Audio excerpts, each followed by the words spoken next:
Hello everyone, this is Kamal making this video और आप सभी के सामने दोबारा से आ गए हैं हम अपने चैनल के डी कॉमर्स अकेडमी पे। और इस वीडियो में हम कंप्लीट पूरा चैप्टर 1 11th क्लास अकाउंट्स का करने वाले हैं। कंप्लीट पूरा का पूरा सारी थियोरेटिकल टर्म्स को जानेंगे, सारी चीज़ों को जानेंगे वन बाय वन। तो वीडियो अप्रॉक्सीमेटली 20 मिनट्स के आसपास का होगा और इसमें हम सारी चीज़ें डिटेल में पढ़ेंगे। तो जहाँ पर भी आपको लगे बोरिंग हो रहा है, थोड़ा एग्जाम्पल लेंदी है, उसको स्किप कर देना। तो चलिए शुरू करते हैं। तो सबसे पहला क्वेश्चन हम सभी के दिमाग में ये आता है कि अकाउंट सब्जेक्ट होता क्या है। ठीक है, इसके लिए बहुत बेसिक सा एग्जांपल मैं आप सभी के सामने रखना चाहूंगा। आप मुझे बताओ, आप कभी डोमिनोज के स्टोर में गए हो? डोमिनोज पिज्जा हट जो होता है, डोमिनोज पिज्जा वाला। हाँ जी, गए हो। तो वहां पर क्या, देखो डोमिनोज के स्टोर में आप गए होगे, तो आप मुझे ये बताओ, डोमिनोज के स्टोर में एक दिन में आपके हिसाब से लगभग लगभग कितने ऑर्डर आते होंगे? आप बोलोगे सर, जैसे मैं अपनी साइड से अज्यूम कर लेता हूँ, क्योंकि देखो बच्चे यहाँ पर है नहीं, तो मैं अपनी साइड से अज्यूम करता हूँ जनरली जो बच्चे बोलते हैं। तो मान लो कि 500 ऑर्डर आते हैं ऑफलाइन के, यानी स्टोर में डाइनिंग के, जहाँ बैठ के खाते हैं। 500 ऑर्डर आते हैं उनके डिलीवरी के, कुल मिला के 1000 ऑर्डर पर डे आते हैं। ठीक है, 1000 ऑर्डर पर डे। अच्छा ये बताओ, आपने कभी ये देखा है कि डोमिनोज की छुट्टी होती है? नहीं, कभी छुट्टी नहीं होती। तो साल के 365 दिन वो खुला रहता है। इवन दिवाली के दिन लेट नाइट तक खुला रहता है। होली के दिन काफी लेट खुलता है, लेकिन शाम को फिर भी खुलता है। अच्छा, पूरे इंडिया में आपके हिसाब से डोमिनोज के लगभग कितने स्टोर होंगे? सोचो, बहुत सारे होंगे। देखो एग्जैक्ट नंबर करीब 1300 के आसपास है, लेकिन 1000 मान लो फिलहाल के लिए, क्योंकि हमें नंबर चाहिए राउंड ऑफ में। 1000 स्टोर हो गए। तो 1000 स्टोर, 1000 ऑर्डर पर डे, साल के 365 दिन सारे के सारे स्टोर खुले रहते हैं। तो ये आंकड़ा बनता है करीब 36 करोड़ 50 लाख का। सॉरी, 36 करोड़ 50 लाख का नंबर बनता है। अब मुझे ये बताओ, क्या ये 36 करोड़ 50 लाख ऑर्डर्स कोई भी इंसान याद रख सकता है? नहीं, बिल्कुल भी नहीं। 36 करोड़ 50 लाख छोड़ो, मैं बोलता हूँ कोई कोई इंसान 36 ऑर्डर्स भी याद नहीं रख सकता। पूछो क्यों? अब बोलोगे 36 ऑर्डर तो कोई भी याद रख लेगा। हर ऑर्डर में आइटम्स अलग अलग है, उनका अमाउंट अलग अलग है, पेमेंट मोड कैश है कि डेबिट कार्ड है, क्रेडिट कार्ड है, यूपीआई है, कौन से बैंक का है, कस्टमर का नाम क्या था, कस्टमर का फोन नंबर क्या था। क्या कोई भी इंसान इतनी सारी डिटेल्स को याद रख सकता है क्या? नहीं याद रख सकता। तो डोमिनोज वाले अपना प्रॉफिट एंड लॉस कैलकुलेट कैसे करते हैं? कैसे? भाई नोट करके, कंप्यूटर में सारा डेटा डेटा फीड करके, एंटर करके। तो बस यही जो कंप्यूटर में सारा का सारा डेटा फीड किया जा रहा है, ऐड किया जा रहा है, that is the accounting, that is accounts. इसी को तो अकाउंट्स कहते हैं। अब ये सोचो कि डोमिनोज जैसे एक छोटी सी कंपनी में 36 करोड़ 50 लाख सिर्फ सेल्स की एंट्री है। फिर वो परचेज भी करते होंगे, सैलरी पे करते होंगे, रेंट भी पे करते होंगे, इतनी सारी डिलीवरी के लिए उनके पास बाइकें हैं, उनका एक्सपेंस, उनका मेंटेनेंस। तो अप्रोक्सीमेटली इनकी एनुअल नंबर ऑफ एंट्रीज कितनी होगी? लगभग लगभग 50 करोड़ एंट्रीज। तो ये सोचो कि आप 50 करोड़ एंट्रीज किसी भी इंसान के बस में है याद करना? नहीं है ना। तो उसी को सिस्टमैटिक तरीके से लिखना, नोट करना, रिकॉर्ड करना इज कॉल्ड अकाउंटिंग। ठीक है, तो आई होप आपको समझ में आ गया होगा अकाउंट सब्जेक्ट होता क्या है। तो इसमें हम करते क्या है भाई, सारी रिकॉर्डिंग करते हैं, उनको अलग अलग छाटते हैं, अलग अलग करते हैं, उनके उनके नेचर के अकॉर्डिंग। जैसे सेल्स की एंट्री राइट साइड रिकॉर्ड होगी, परचेज की एंट्री टू से लेफ्ट साइड रिकॉर्ड होगी, कितना कैश आया, कितना कैश गया, कितना पूरे साल में प्रॉफिट हुआ, और साल के एंड में हमारे पास कितनी एसेट्स है, कितनी लाइबिलिटीज है, यानी एसेट्स यानी प्रॉपर्टीज, लाइबिलिटीज यानी बिजनेस के ऊपर कर्जा कितना है। इसी को हम कहते हैं अकाउंटिंग प्रोसेस या अकाउंट्स या अकाउंटिंग, कुछ भी कह लो। ठीक है, तो आई होप कि आपको अकाउंट सब्जेक्ट का मीनिंग क्लियर हो गया होगा।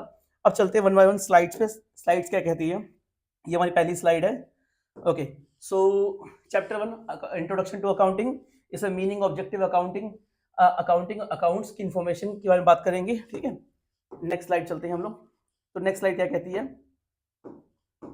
पहला टॉपिक क्या है कि भाई meaning and features of accounting. Meaning क्या है? मैंने क्या बताया, accounting is an art of, accounting एक कला है जिसमें हम एंट्री को रिकॉर्ड करते हैं। कौन से? बिजनेस की एंट्री को रिकॉर्ड करते हैं, उन्हें क्लासिफाई अलग अलग करते हैं, सेल्स की एंट्री अलग, परचेज की एंट्री अलग, एंड समराइजिंग, उसको उसकी समरी बनाते हैं। समरी का मतलब क्या है? आपके पास मालिक आया, आप अकाउंटेंट हो डोमिनोज के, आपके पास मालिक आया, उसने कहा बता भाई कितनी सेल हुई है। आपने 36 करोड़ 50 लाख एंट्रीज की बिल उनके सामने रख दिए। वो पहला काम पता क्या करेगा? आपको थप्पड़ मार के जॉब से निकाल देगा। पूछो क्यों? भाई उसको थोड़ी जानना है कि कितनी नंबर ऑफ एंट्रीज है, उसको ये बताओ कुल मिला के कितना कैश आया, कितना कैश गया, कितना खर्चा है, कितनी इनकम है, और फाइनली प्रॉफिट कितना है। ठीक है, तो हमें क्या करना पड़ता है? हमें समरी बनानी पड़ती है कैश बुक की, टोटल जितना कैश आया, कितना गया, कैश गया, उसकी समरी बनानी पड़ती है। कैश अकाउंट किसकी? बिजनेस ट्रांजेक्शन की एंट्री। अब बिजनेस ट्रांजेक्शन का मतलब क्या हुआ? डोमिनोज के स्टोर में बैठ के दो कस्टमर आपस में अपना हिसाब किताब कर रहे हैं, भाई 200 का ऑर्डर हुआ, 100 तेरे, 100 मेरे, चल मेरे को 100 रुपए दे। मैंने ऑनलाइन पे किया था 200 रुपये, तो वो आपस में लेन देन कर रहे, वो थोड़ी रिकॉर्ड होगा, ठीक है। बिजनेस की एंट्री रिकॉर्ड होगी, ठीक है, in a systematic manner, in a significant manner, systematic manner and in terms of money, जो पैसे के रूप में लेन देन होगा वो रिकॉर्ड होगा, ठीक है। आई होप आपको मीनिंग डेफिनेशन क्लियर हो गया होगा। बात करते हैं फीचर्स के अकाउंटिंग की। पहला काम इसमें देखो, फीचर्स इसमें एक तरीके से काम ही है सारे के सारे। पहला एंट्री को आइडेंटिफाई करो, उसके उसको मेजर करो। आइडेंटिफाई यानी कि सेल हुई है कि परचेज हुई है, मेजर करो, भाई 10 लाख की सेल हुई है, मेजरिंग द ट्रांजैक्शन। तो इसको रिकॉर्ड करा, रिकॉर्डिंग द ट्रांजैक्शन, भाई सेल हुई है बाई साइड रिकॉर्ड होगी। क्लासिफाइंग द ट्रांजैक्शन, सेल की कि परचेज किया है, उसके अकॉर्डिंग, उसको नेचर के अकॉर्डिंग, सैलरी दी है, ये रेंट दिया है, किस चीज का है, क्लासिफाई करना, खर्चा है तो कौन किस तरीके का खर्चा है, उसकी समरी बनाना, साल के एंड में कुल मिला के कैश कितना है, कुल मिला के कैश कितना गया, लेजर बनाना, उसको एनालाइज करना, समझना कि अच्छा कितना, इतना कैश आया है, इतना कैश गया है, इतनी हमारी सेल्स हुई है, उसमें से हमने एक्सपेंस माइनस कर दिया, इतना हमारा प्रॉफिट हो गया। और फाइनली ये जानकारी किस तक पहुंचाना, कम्युनिकेशन टू इट्स यूजर्स। अब अकाउंट्स के यूजर कौन होते हैं, वे अकाउंट्स का, जैसे डोमिनोज का ओनर हो गया, मालिक हो गया, मैनेजमेंट हो गया, एम्प्लॉइज हो गए, ठीक है। इस तरीके से यूजर्स तक ये जानकारी पहुंचाना, ठीक है। यूजर्स आगे डिटेल में पढ़ेंगे सारे के सारे, ये इंटरनल लिखे हैं, कुछ एक्सटर्नल यूजर्स भी होते हैं, ठीक है। तो नेक्स्ट स्लाइड चलते हैं हम सभी।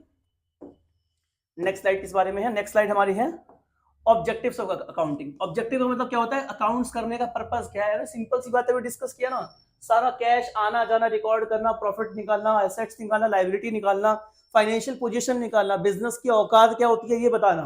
फाइनेंशियल पोजीशन मतलब क्या है, बिजनेस की औकात। आप बोलोगे सर ये वर्ड कहाँ से आया है, एक मूवी थी ना अमिताभ बच्चन की, कि मेरे पास घर है, गाड़ी है, बंगला है, तेरे पास क्या है, तो वो कहता है शत्रुघ्न सिन्हा, मेरे पास माँ है, तो अमिताभ बच्चन कहता है बेटा माँ भी तेरे पास ही है, माँ भी मेरे पास ही रहती है आजकल, माँ को एसी में बैठना पसंद है, माँ को गाड़ी में घूमना पसंद है, माँ गरीबों के साथ नहीं रहती, मेरी मम्मी मेरे पाप मेरी मम्मी मेरे बड़े भाई के साथ रहती है, ठीक है।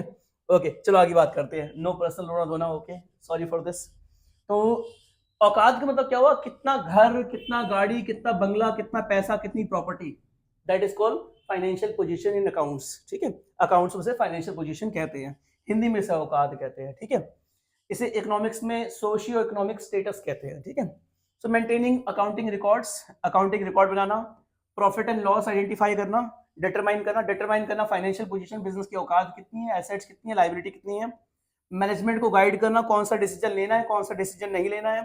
कोई एक ऐसी, जैसे फॉर एग्जांपल डोमिनोज का एक स्टोर है, जहां पर कुल मिला के महीने की सेल ही जो है वो 2-3 लाख रुपए की हो रही है, और 1 लाख रुपए उसका किराया है, और सारे स्टाफ की सैलरी वहां की 4 लाख रुपए है, उस स्टोर को बंद कर देंगे ना, पहले ट्राई करेंगे, कोशिश करेंगे कि चल जाए, कुछ नया कर करके, नहीं चल रहा बंद कर देंगे।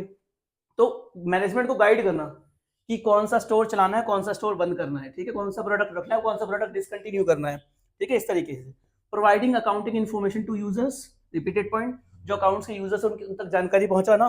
प्रोटेक्टिंग बिजनेस एसेट्स, कैसे प्रोटेक्ट करना, बिजनेस की एसेट्स का रिकॉर्ड रखना, जैसे फॉर एग्जांपल हमारे पास 100 गाड़ियां हैं, तो कौन सी बाइक की सर्विस कब होनी है, इसका रिकॉर्ड रखा जाएगा, उस रिकॉर्ड के अकॉर्डिंग उसके टाइम पे सर्विस करवाई जाएगी, उसका टैक्स पे किया जाएगा, उसका इंश्योरेंस करवाया जाएगा, उस तरीके से सारी एसेट्स का रिकॉर्ड रखना और उनकी देखभाल करना बाय कीपिंग द रिकॉर्ड, ठीक है। नेक्स्ट स्लाइड चलते हैं हम सभी।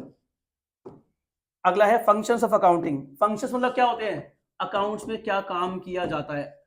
बच्चों आप यहाँ एक चीज नोटिस करना, सारे के सारे पॉइंट्स आप यहाँ पे ऑलमोस्ट देखोगे रिपीटेड वाले पॉइंट्स हैं, सारे पॉइंट्स कैसे हैं, रिपीटेड वाले पॉइंट्स हैं। तो हम हर किसी को बार बार सेम वे में डिस्कस नहीं करेंगे, जो रिपीटेड होगा उसको वैसे ही बता दूंगा मैं आपको, ठीक है। मेंटेनिंग सिस्टमैटिक रिकॉर्ड है, रिकॉर्ड बनाना अकाउंट्स का काम होता है। To prepare financial statement, financial position, ठीक है, अभी होता है ना बिजनेस की औकात बताना, कितनी एसेट्स कितनी लायबिलिटी है। मीटिंग लीगल रिक्वायरमेंट, ये नया पॉइंट है। ऐसा नहीं कि मेरा बिजनेस चल रहा है मैं बोलूंगा मेरी मर्जी मैं रिकॉर्ड बनाऊं ना बनाऊं, ऐसे काम नहीं चलता दोस्तों।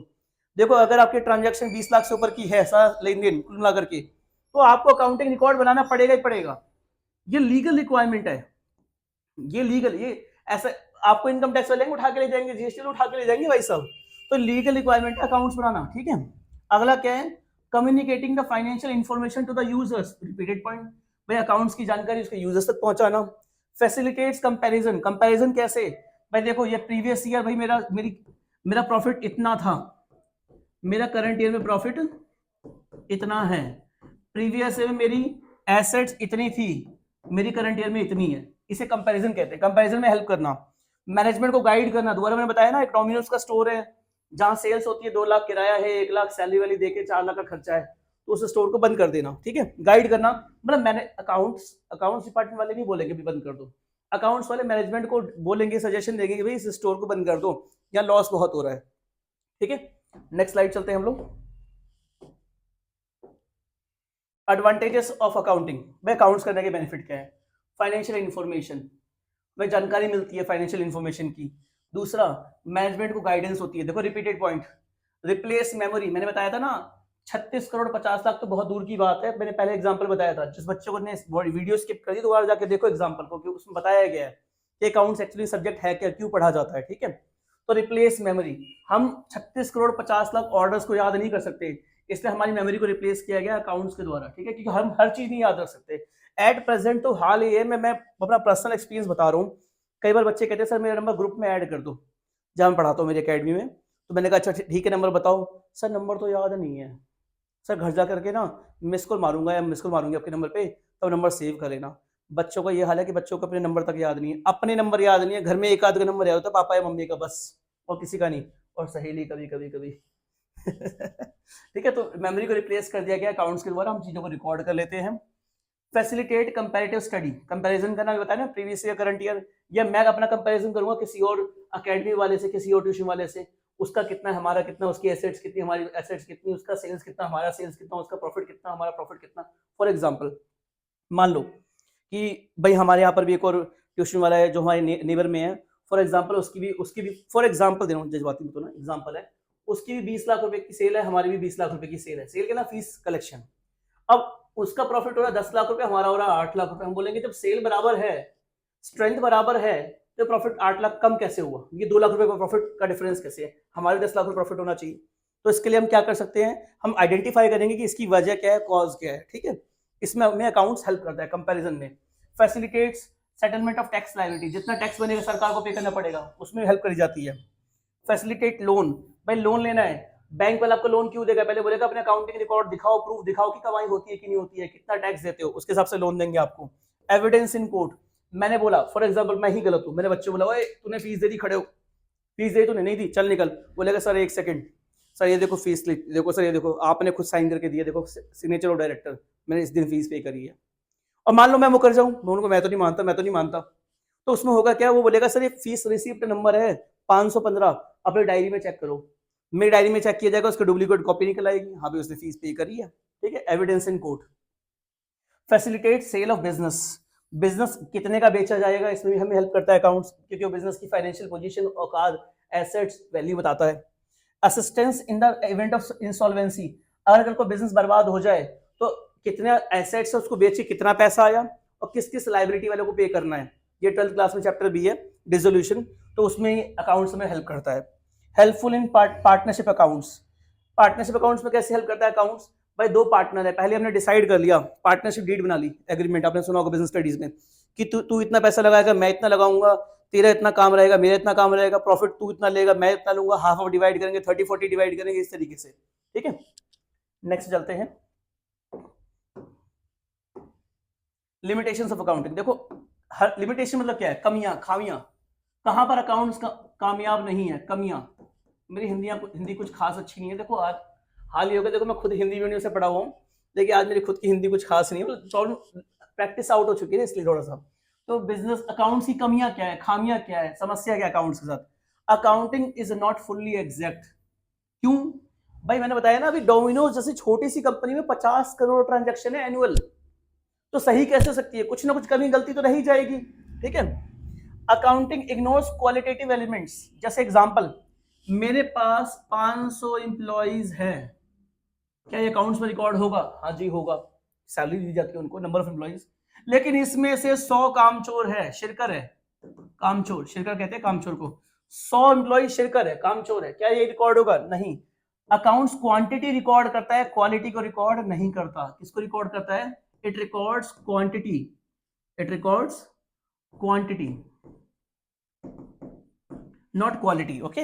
Accounting ignores price level change, अब मैं कोई एसेट्स लाया हूं, उसका प्राइस, जैसे ये डिजिटल बोर्ड है मैक्स हब का, ये 2 लाख रुपए का लाया था मैं, अब इसका प्राइस थोड़ा घट गया, 175 हो गया है, तो मैं डेली अकाउंट्स में अपना प्राइस कट करके थोड़ी चेंज करता रहूंगा, जैसे एसी की बात करें, एसी क्या होता है, पूरे टाइम उसका रेट घटता बढ़ता रहता है according to demand and supply. अभी एसी आपको सबसे सस्ता मिल जाएगा, तो मैं एसी लाया हूँ 35,000 रुपए का, तो पूरे टाइम में उसका प्राइस पहले 35 लिखूंगा, फिर उसे कट करके फिर 30 लिखूंगा, फिर उसे कट करके फिर 25 लिखूंगा, फिर गर्मी दोबारा आ गई फिर 40,000, फिर से कट करके 40,000 लिखूंगा, बार बार थोड़ी चेंज करूंगा। तो अकाउंट्स प्राइस लेवल चेंज को इग्नोर कर देता है, ठीक है। अकाउंटिंग में लीड टू विंडो ड्रेसिंग, कुछ भी कर लो अकाउंट्स में घपलेबाजी होती है। विंडो ड्रेसिंग का मतलब क्या होता है, ध्यान सुनना, आपको बहुत बड़ी एग्जांपल बताऊंगा। अब क्या हुआ है कि ना घर पूरा मैसअप हो रखा है और अचानक से कोई रिलेटिव आ गए, मम्मी ने कहा बेटा घर सेटल करो, आप क्या करोगे, अच्छा सारे कपड़े बिखरे पड़े बेड पे जो सूख करके आए हैं छत पे से, आप उसको उठाओगे ऐसे गोला बनाओगे, गोला गोला डॉक्टर स्ट्रेंज की तरह, और अलमारी में ऐसे फेंक के मारोगे, अलमारी से बंद कर दोगे, पर्दा लगा दोगे। किचन पूरा बिखरा पड़ा है, किचन का पर्दा लगा दिया, किसी मेहमान को दिख रहा, खाली हॉल वाला एरिया बढ़िया बढ़िया साफ सुथरा कर दिया। तो जो पर्दे के पीछे आपने गंद मचा रखा है, मैसअप कर रखा है, अलमारी में सारे कपड़े ठूस रखे हैं, उसी को कहते हैं विंडो ड्रेसिंग। वैसे ही अकाउंट्स में भी होता है, अकाउंट्स में घपलेबाजी होती है और घपलेबाजी को छुपाया जाता ही जाता है, ठीक है। नेक्स्ट पे चलते हैं हम लोग। क्वालिटेटिव कैरेक्टरिस्टिक्स ऑफ अकाउंटिंग कई बार आता है, बहुत इंपॉर्टेंट है। Reliability, relevance, understandability, comparability. यहां जो लिखा है बाद में पढ़ना, सिंपल सिंपल मेरे से सुन लो। भरोसेमंद होना चाहिए, भरोसेमंद। जैसे लड़कियों के लिए खासकर आप कहते नहीं हो कि I want loyal person, reliable person. Relevant होना चाहिए, काम का होना चाहिए। अब एक बहुत लॉयल मिल गया कोई, मान लो बहुत लॉयल है लेकिन कुछ काम नहीं करता, नल्ला है, कामचोर है, तो वो भी नहीं चलेगा, रेलेवेंस। अंडरस्टैंडेबिलिटी, आप उसके टेंट्रम समझ पाओ, उसे समझ पाओ कि वो सही है कि नहीं है। जैसे कि एक भरोसेमंद भी है, काम का बंदा भी है, रिलायबल भी है, भरोसे वाला भी है, और रेलेवेंट भी है, काम भी कर देता है, लेकिन भाई साहब बहुत अटपटा बंदा है, उसके मूड का कुछ अता पता नहीं है, उसके मूड का कुछ भी अता पता नहीं है, तो अंडरस्टैंडेबिलिटी नहीं है। तो अंडरस्टैंडेबिलिटी भी होनी चाहिए। और कंपेरेबिलिटी, आप उसे दूसरों से कंपेयर कर सको, कंपेरेबिलिटी। वैसे अकाउंट्स के कुछ क्वालिटेटिव कैरेक्टरिस्टिक्स होते हैं अकाउंटिंग के। पहली बात तो अकाउंटिंग इन्फॉर्मेशन रिलायबल होनी चाहिए, information that's accurate and trustworthy, free from errors and buyers. उसमें गलतियां नहीं होनी चाहिए, एरर्स, और पर्सनल बायर्स नहीं होना चाहिए कि मेरा मन कर रहा है मैंने अपने हिसाब से अकाउंट्स वो कर दिया, ठीक है। रेलेवेंस का मतलब क्या है, information that helps you to make decisions, जिसके हिसाब डिसीजंस ले पाओ। अंडरस्टैंडेबिलिटी यानी समझ में आनी चाहिए, information present clearly so that users can grasp easily, उसको ग्रास्प कर पाए, ऐसे समझ पाए। कंपेरेबिलिटी यानी कंपेयर कर सकना, information that can be compared across different companies, एक इंफॉर्मेशन जिसको कई कंपनी से कंपेयर किया जा सके। जैसे मैंने बताया था ना अभी आपको कि मेरा भी कोचिंग सेंटर है, मेरे पड़ोस में भी कोचिंग सेंटर है, उसका भी रेवेन्यू 20 लाख है, हमारा रेवेन्यू 20 लाख है, लेकिन क्या है हमारा प्रॉफिट उससे कम है। तो उसे हमारी अकाउंट्स इस तरीके से बननी चाहिए, हम अपने अकाउंट्स को दूसरों से कंपेयर कर सके, ठीक है। बहुत इंपॉर्टेंट है, ध्यान रखना। आ जाता है इससे एमसीक्यू, गारंटीड आएगा, एक एमसीक्यू तो आएगा मैं कह रहा हूं, ठीक है। अगले चलते नेक्स्ट स्लाइड पे। ब्रांचेस ऑफ अकाउंटिंग, ये नजर आ रहा है, अरे यार ये तो ब्लर हो गया, चलो कोई नहीं, मैं अपनी साइड से ट्राई करूंगा बेस्ट कि आपको दिख जाए, मतलब इस तरीके से लिखूं कि आपको समझ में आ जाए। ब्रांचेस ऑफ अकाउंटिंग, पहली है फाइनेंशियल अकाउंटिंग। फाइनेंशियल अकाउंटिंग ये सिंपल से अकाउंट्स जब 11वीं क्लास से पढ़ रहे हो, जिसमें सारे के सारे खर्चे, सारी की सारी इनकम रिकॉर्ड होती है, प्रॉफिट फाइंड आउट किया जाता है, फाइनेंशियल पोजीशन फाइंड आउट की जाती है बिजनेस की। इसमें एक बात ध्यान रखना, इसमें और कॉस्ट अकाउंटिंग का डिफरेंस क्या है। कॉस्ट अकाउंटिंग जो होती है ना, कॉस्ट अकाउंटिंग ये ना बहुत स्ट्रिक्ट होती है। क्या होती है? स्ट्रिक्ट। ये एबनॉर्मल एक्सपेंसेस को रिकॉर्ड नहीं करती। किसको रिकॉर्ड नहीं करती? एबनॉर्मल एक्सपेंसेस को रिकॉर्ड नहीं करती। जैसे loss by fire, loss by theft, loss on sale of fix assets cost accounting में रिकॉर्ड नहीं होगा। यानी कोई भी अबनॉर्मल खर्चा है वो कॉस्ट अकाउंटिंग में रिकॉर्ड नहीं होगा। फॉर एग्जांपल, मेरे बिजनेस में पैसा आया और पैसा कहीं यूज नहीं हो रहा था, मैंने किसी और कंपनी के शेयर ले लिए या मैंने किसी बैंक में फिक्स डिपॉजिट करवा दी, वहां से इंटरेस्ट आ रहा है, तो फाइनेंशियल अकाउंटिंग में तो रिकॉर्ड होगा क्योंकि मेरे बिजनेस का ही पैसा है, लेकिन कॉस्ट अकाउंटिंग में रिकॉर्ड नहीं होगा क्योंकि मेरा बिजनेस पढ़ाने का है, मेरा काम पढ़ाना है, किसी बैंक में एफडी करवाना है या किसी कंपनी के शेयर खरीदना नहीं है। तो वहां से जो प्रॉफिट आएगा, इंटरेस्ट आएगा, वो कॉस्ट अकाउंटिंग में रिकॉर्ड नहीं होगा और फाइनेंशियल अकाउंटिंग में रिकॉर्ड होगा, राइट। जैसे मैंने किसी की वो डीलिंग करवा दी, मुझे कमीशन मिल गई, लेकिन वो डीलिंग मैंने करवाई अपने अकेडमी के अंदर में है, तो वो फाइनेंशियल अकाउंटिंग में रिकॉर्ड हो जाएगी, वो जो इनकम है, लेकिन कॉस्ट अकाउंटिंग में रिकॉर्ड नहीं होगी क्योंकि कॉस्ट अकाउंटिंग बोलता है भैया खाली बिजनेस के खर्चे, नॉर्मल खर्चे रिकॉर्ड होंगे, और नॉर्मल इनकम रिकॉर्ड होगी। जैसे बैड डेप्ट, कोई पैसे लेके भाग गया, अगर आपने फाइनल अकाउंट कर दिया तो आपने पढ़ लिया होगा, बैड डेटर्स को कहते हैं, डेटर्स जो कि बैड हो गए, पैसे लेके भाग गए, तो वो कॉस्ट अकाउंटिंग में रिकॉर्ड होगा, लेकिन loss by fire cost accounting में रिकॉर्ड नहीं होगा। और फाइनेंशियल अकाउंटिंग में तो उसको सब कुछ रिकॉर्ड हो जाता है, इसको कोई दिक्कत नहीं है। और अगली तीसरी ब्रांच, देखो ब्रांचेस बहुत सारी है, इन्फ्लेशन अकाउंटिंग बहुत सारी है, ह्यूमन रिसोर्स अकाउंटिंग, लेकिन यहाँ पे 3 ही है। अगली है मैनेजमेंट अकाउंटिंग। अब ये क्या होती है, देखो ये जनरली जुड़ी होती है पॉलिसी से। किससे? पॉलिसी। जैसे हमारे फॉर एग्जांपल एक ना डोमिनोज वालों ने एक डिसीजन लिया कि अब हम 24/7 काम करेंगे। अब इसकी वजह से क्या हुआ, हमें लगा था देखो इंडिया डेवलप्ड कंट्री की तरफ जा रहा है तो 2400 घंटे लोग आया करेंगे। अब हुआ क्या, डोमिनोज ऑलरेडी रात के 12 बजे तक ऑपरेट करता है, लगभग 11-12 बजे तक। अपने का पूरी रात ऑपरेट करेगा, पूरी रात ऑपरेट करने के लिए लोग तोड़फोड़ करने आते हैं तो 2 सिक्योरिटी गार्ड रखने पड़े एडिशनल। फिर रात को जो स्टाफ है वो काम कर तो रहा है, लेकिन रात को 2 बजे तक ऑर्डर है, लेकिन 3 बजे तक कोई ऑर्डर नहीं आता, 3 बजे से लेकर सुबह 9 बजे तक कोई ऑर्डर नहीं आता। आपने सुना है कभी कोई सुबह 6 बजे उठ के पिज्जा खाने जा रहा है? जनरली बंदा नहीं जाता, ठीक है। तो अब हमने देखा कि 2 बजे तक तो ऑर्डर आ रहे हैं, लेकिन 2 बजे से लेकर दिन के 12 बजे तक कोई ऑर्डर नहीं है, और 2 बजे से लेकर 12 बजे तक पूरी की पूरी एक शिफ्ट हमने रख रखी है। कई सारे लोगों का स्टाफ है जो काम कर रहा है, लेकिन ऑर्डर ही नहीं आ रहा, तो लॉस हो जाएगा। तो हमने जो पॉलिसी बनाई कि 24/7 डोमिनोज काम करेगा, उसकी वजह से क्या हुआ, हमें स्टाफिंग यानी लोगों की संख्या बढ़ानी पड़ी, जिसकी वजह से हमारा लॉस हो गया, क्योंकि सेल उतनी नहीं हुई। तो अब मुझे मेरे इस एग्जांपल से बताओ, यहाँ पे अल्टीमेटली आप बताओ ये पॉलिसी 24/7 की सही थी कि गलत थी? आप बोलोगे गलत थी। तो यही पॉलिसी को जज करना जो काम होता है, ये होता है मैनेजमेंट अकाउंटिंग का। पॉलिसीज डिसीजंस जो थे वो सही थे कि नहीं थे बिजनेस के लिए, ठीक है। नेक्स्ट स्लाइड चलेंगे। नेक्स्ट स्लाइड क्या कहती है, book keeping versus accounting versus accountancy. अब ये क्या है, सुनो भाई, सिंपल सी बात है। ये बताओ, आपके अड़ोस पड़ोस में कोई दुकानदार है, शॉपकिपर है, लाला है, लाला जिसे हम कहते हैं, लाला जी, जो एक लाल रंग की किताब, मैं आपको दिखाता हूँ डेमो, एक लाल रंग की किताब, 1 सेकेंड बच्चों, देखो इस तरीके की बुक होती है। हाँ ये देखो, ये रहा मेरे घर वाले, मैं बाय कास्ट वैसे ही बनिया हूँ, गुप्ता। देखो ये हमारा हिसाब किताब है मेरे पापा का, जो मेरे पापा का ढाबा हुआ करता था, बेसिकली रेस्टोरेंट होटल हुआ करता था। तो हमने देखा होगा कि इस तरीके की लाल रंग की जो किताब होती है, जिसे हम बही खाता कहते हैं।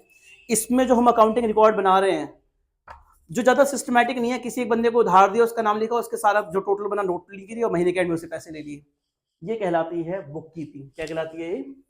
Book keeping. A basic level of accounting which does not need specialised knowledge, क्योंकि इसे कोई भी लिख लेता था, कोई बना लेता था। जब हमारे मतलब मेरे पापा ज्यादा पढ़े लिखे नहीं थे, वो भी इसे बना लिया करते थे, वो भी इसे मेंटेन कर लिया करते थे, ठीक है। उसके बाद अकाउंटेंसी क्या होती है? अकाउंटेंसी का सिंपल एग्जांपल, आपने किसी भी बैंक में वो देखा, कैशियर वगैरह, अकाउंटेंट, वो जो करते हैं उसे कहते हैं अकाउंटिंग, ठीक है। क्या है? An advance level of book keeping. Book keeping का एक एडवांस वर्जन है, which is done more systematically, और ज्यादा सही तरीके से, with proper skill set के साथ, उसे कहते हैं अकाउंटिंग। क्या कहते हैं उसे? अकाउंटिंग। यहाँ गलती से मैंने अकाउंटेंसी लिख दिया, ये अकाउंटिंग है, ठीक है, अकाउंटिंग। और अकाउंटेंसी क्या होती है? Knowledge of doing accounts. Simple भाषा में सुनो, सब छोड़ो, ये स्लाइड वाइड छोड़ो, किसी काम की नहीं है, छोड़ो, ये लो, ठीक है। सुनो, ये बताओ, कभी पेरेंट्स को आपने नोटिस किया है? पेरेंट्स क्या करते हैं हर महीने, एक आम घर की बात बता रहा हूँ, एक डायरी सी लेंगे, एक नोटबुक से लेंगे, या आपकी नोटबुक उठा लेंगे, उसके पीछे के पन्ने में जाएंगे, लिखेंगे अरे यार इस महीने इतने रुपए आने हैं, फॉर एग्जांपल 1 लाख रुपए आने हैं, अरे यार इस महीने पहले किस्त चली गई, ये चला गया, वो चला गया। सबसे पहले कमेटी सबसे इंपॉर्टेंट, कमेटी चली गई, ये चला गया, वो चला गया, वो चला गया, वो चला गया, ये सारे खर्चे हो गए, इतने पैसे बच गए, चलो 20,000 बच गए इस महीने। अरे यार गुड्डो की शादी है, अरे वहां तो फ्रिज देना पड़ेगा दहेज में, ले 20,000 भी गए। उल्टा शादी की तैयारी करने के लिए साड़ी वाड़ी खरीदनी पड़ी, 10,000 रुपये और ऊपर से लग गए। तो आपके घर वाले जो नोटबुक के पीछे हिसाब किताब बना रहे हैं ना, that is called book keeping. Simple, कोई एक्सपर्ट नॉलेज नहीं। वही जिस बैंक से सैलरी आई, उस बैंक में जो proper systematic record, cash book, passbook, cash आना जाना, ये वो बहुत बढ़िया तरीके से मेंटेन होता है, दैट इज कॉल्ड अकाउंटिंग, ठीक है। तो अब क्या है, मैं सिंपल भाषा में बात करूं, अगर बुक कीपिंग में, किसमें, अगर बुक कीपिंग के अंदर मैं ऐड कर दूं अकाउंटेंसी, अकाउंट्स नहीं, अकाउंटेंसी, तो ये बन जाती है अकाउंटिंग। क्या बन जाती है? अकाउंटिंग। सिंपल सी बात। ये बेसिक लेवल है, ये है चावल, रात के बासी चावल, इसमें लगा दिया तड़का। क्या लगा दिया? तड़का। अब क्या बन गया? तड़का राइस। अबे बेवकूफ, तड़का राइस नहीं, फ्राइड राइस। क्या बोलते हैं? Fried rice.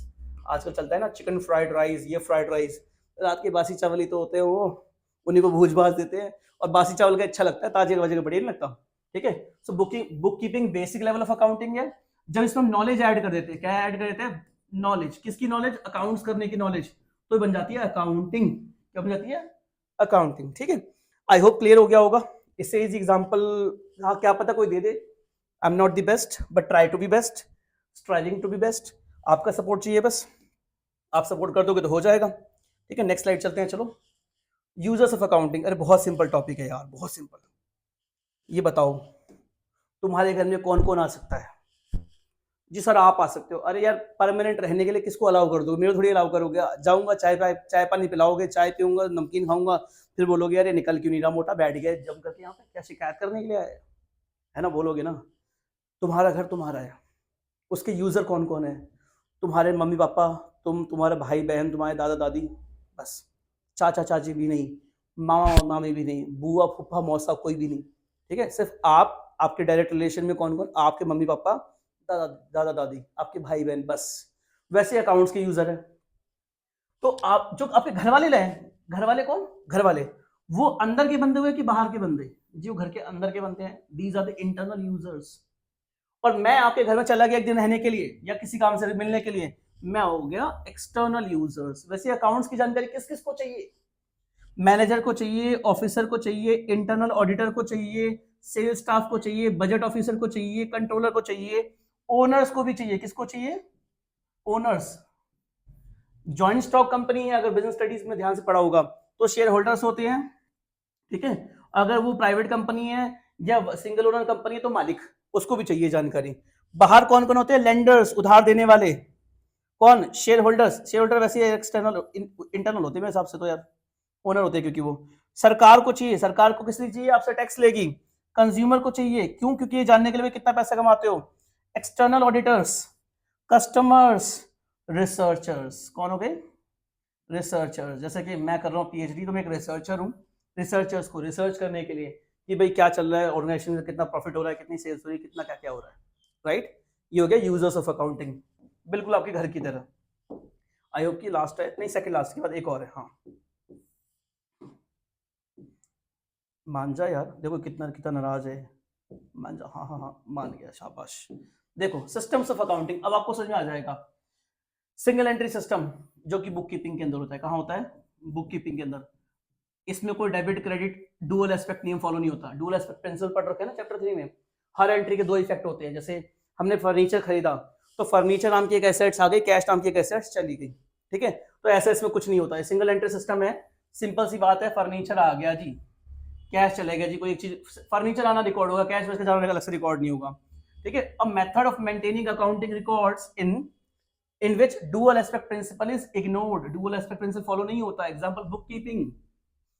Double entry system जिसमें डेबिट क्रेडिट दोनों साइड का इफेक्ट रिकॉर्ड होता है। जो आप कर रहे हो, 11th क्लास से पढ़ रहे हो, जर्नल एंट्री कर रहे हो, लेजर ट्रायल बैलेंस कर रहे हो, ट्रेडिंग प्रॉफिट एंड लॉस कर रहे हो, सारा डबल एंट्री सिस्टम है जिसमें डुअल एस्पेक्ट प्रिंसिपल फॉलो होता है। Double entry system, a method of maintaining accounting in which dual aspect principle is followed. For example accounting, accounts करना।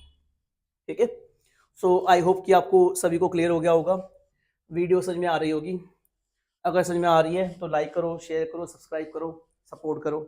आपका सपोर्ट चाहिए, आपका सपोर्ट मिलता रहेगा, वीडियो बनाते रहेंगे, मोटिवेशन मिलता रहेगा, वीडियो अपलोड करते रहेंगे। Okay, bye bye.